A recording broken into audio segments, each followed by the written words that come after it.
지금 이 시각 여러분들이 주목하는 뉴스 만나보겠습니다. 코로나 사태가 어디서 시작됐는지 불분명하다는 입장이었던 미국. 그런데 코로나19 바이러스가 중국 연구소에서 비롯됐을 가능성이 크다고 미국 에너지부가 결론 내렸습니다. 미국 에너지부는 그동안 코로나19의 기원을 추적해온 곳으로 생물학을 포함한 미국 내 각종 국립연구소를 관할로 둔 권위 있는 기관 중 하나인데요. 따라서 이번 결론의 파장이 클 것으로 보입니다. 이 소식 김지성 기자입니다. 당초 코로나19가 어디서 시작됐는지 불분명하다는 입장이었던 미국 에너지부. 바이러스가 중국 연구소에서 유출됐다는 가설을 지지하는 쪽으로 돌아섰습니다. 월스트리트 저널은 에너지부가 최근 이 같은 내용을 담은 기밀 보고서를 백악관과 의회 주요 인사에게 전달했다고 보도했습니다. 에너지부가 이렇게 판단한 이유는 공개되지 않았습니다. 다만 앞서 같은 결론을 낸 미 연방수사국 FBI와는 다른 이유를 근거로 했고 중간 정도의 확신을 가진 FBI보다 자신감이 약했다는 것이 보고서를 읽은 인사들의 전언입니다. 하지만 그간 타당성이 낮다고 평가받았던 중국 연구소 유출설에 에너지부가 합류하면서 힘이 실릴 전망입니다. 생물학을 포함한 미국 내 각종 국립연구소를 관할로 둔 에너지부의 의견은 과학적 분석 측면에서 상당한 권위가 있기 때문입니다.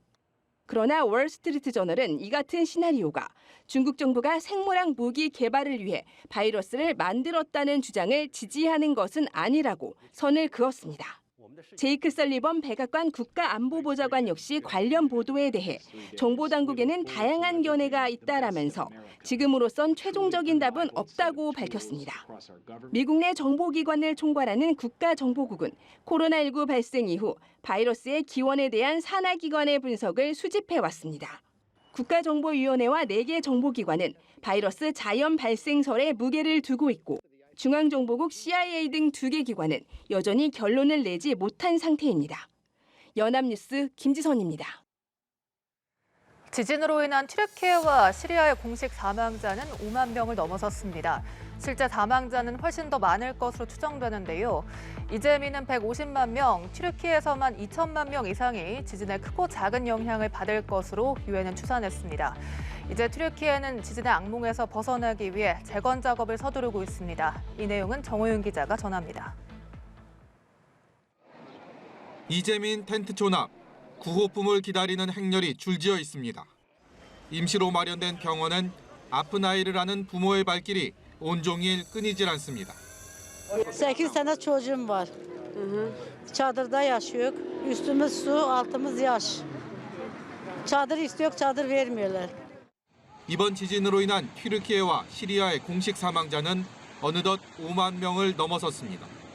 시리아의 사망자 수가 제대로 집계되지 않은 점을 감안하면 실제 사망자는 훨씬 더 많을 것으로 추정됩니다. 이재민은 150만 명, 튀르키예에서만 2천만 명 이상이 지진에 크고 작은 영향을 받은 것으로 유엔은 추산했습니다. 튀르키예 당국은 본격적인 주택 재건 작업에 들어갔습니다. 17만여 채의 건물이 붕괴하거나 심하게 파손된 상황에서 20조 원 이상을 투입해 1년 안에 아파트 20만 채와 주택 7만 채를 짓겠다는 계획입니다. 각종 기반 시설까지 새로 짓기 위해 33조 원가량이 들어갈 거란 전망도 나왔습니다. 141 binden fazla kişiyle belki de dünyanın en büyük arama kurtarma ekibini bölgeye toplamamıza rağmen maalesef müdahaleleri arzu ettiğimiz hıza ulaştıramadığımız bir gerçektir.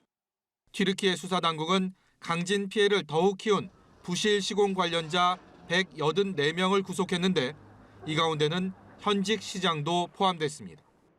연합뉴스TV 정호윤입니다. 우리나라 최남단 섬 마라도에서는 쉽게 길고양이를 만날 수 있습니다. 마라도에만 길고양이 60-70마리 정도가 있는 것으로 확인됐는데요. 2월 중순쯤 마라도를 찾는 철새와 천연기념물, 뿔새우리를 보호하기 위해 길고양이를 반출하는 작업이 본격적으로 시작됐습니다. 마라도 주민들은 그동안 마라도에 살았던 길고양이들의 안전과 보호를 당부했습니다.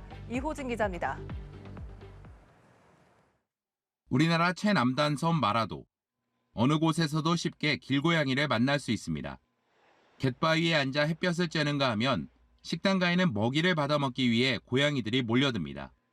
이곳 마라도에는 길고양이 60에서 70마리 정도가 서식하고 있는 것으로 확인됐습니다. 이런 마라도 길고양이 문제가 대두된 건 지난 24일입니다.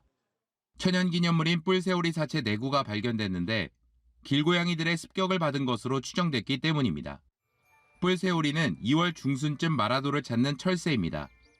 전 세계적으로도 개체수가 5천에서 6천 마리 정도밖에 남지 않은 환경부 지정 멸종위기 야생생물 2급 멸종위기종입니다. 이로 인해 제주도 세계유산본부와 문화재청 등은 회의를 거쳐 마라도 내 길고양이를 반출시키기로 결정했습니다. 27일부터 마라도에서 길고양이를 반출하기 위한 사전 작업에 돌입했습니다.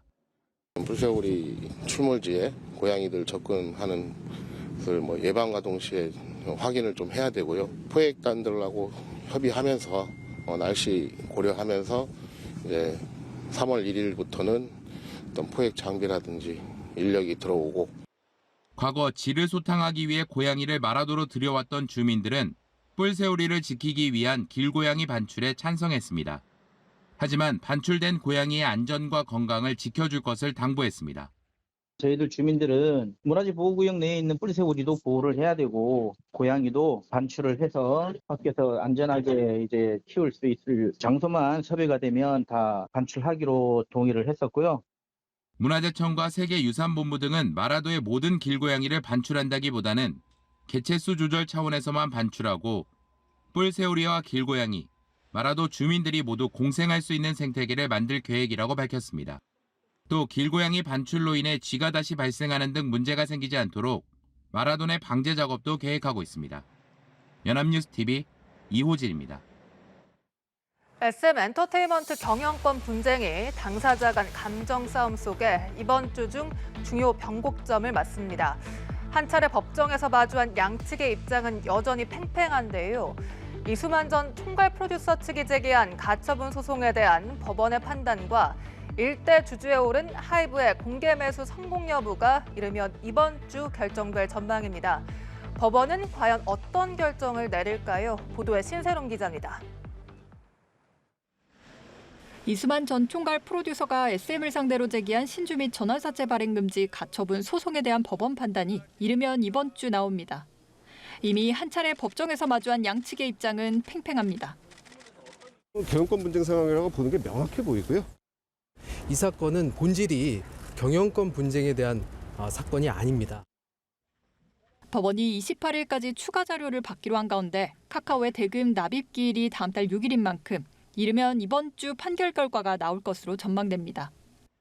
가처분 인용 시 하이브는 안정적인 일대 주주가 되지만 기각돼 카카오가 SM 지분의 9.05%를 갖게 되면 카카오와 하이브의 지분 싸움이 더 격화할 수도 있습니다.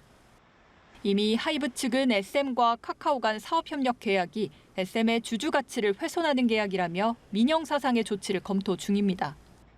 카카오 엔터 측 역시 SM과 사업협력 계약 유지를 위해 필요한 모든 방안을 강구하겠다며 강경한 태도를 내보였습니다. SM 경영권 분쟁의 또 하나의 변수는 사실상 28일 마감되는 하이브의 SM 주식 공개 매수 성공 여부입니다.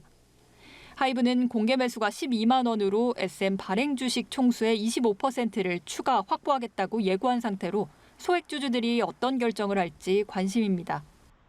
양측은 가처분에 대한 법원의 판단과 공개 매수 결과를 토대로 다음 달 31일 열리는 정기 주주총회에서 유리한 고지를 점하기 위해 주주 여론전을 강화할 것으로 보입니다. 연합뉴스TV 신세롬입니다. 건조한 날씨 속에 전국 곳곳에서 산불이 잇따르고 있습니다. 주로 산림 인접지에서의 소각, 작업 중 불씨가 옮겨붙는 등 부주의로 인한 산불이었습니다. 당분간 바람도 다소 강하게 불 것으로 보여 대형 산불 위험이 커지고 있는데요. 서울을 포함한 전국 대부분 지역에는 건조특보가 발효 중입니다. 산림당국은 산불 재난 위기 경보를 주의 단계로 상향 발령했습니다. 김재훈 기자입니다. 희뿌연 연기가 산 능선을 타고 빠르게 확산합니다. 쉴 새 없이 뿜어지는 연기에 진화 헬기는 물을 뿌릴 위치를 찾는 것도 쉽지가 않습니다. 약 1시간쯤 뒤 전남 화순에서 산불이 발생했습니다. 헬기 3대, 진화대원 80여 명이 투입되고 나서야 불길을 잡았습니다. 건조한 날씨 속에 산불이 잇따르고 있습니다. 주말과 휴일에만 12건과 16건의 산불이 각각 발생했습니다. 산림 인접지에서의 소각, 작업 중 불씨가 옮겨붙는 등 대부분 부주의로 인한 산불이었습니다. 당분간 메마른 날씨가 지속하면서 산불 위험은 더 고조될 전망입니다. 서울을 포함한 전국 대부분 지역에는 건조특보가 발효 중입니다. 특히 강원 영동은 산지를 중심으로 순간 시속 90km에 달하는 돌풍까지 예보돼 대형 산불 비상이 걸렸습니다. 작은 불씨가 바람에 날려 큰 불로 번질 수 있겠으니 산불과 각종 화재 예방에 각별히 유의해 주시기 바랍니다. 산불 재난 국가위기경보도 주의 단계가 발령됐습니다.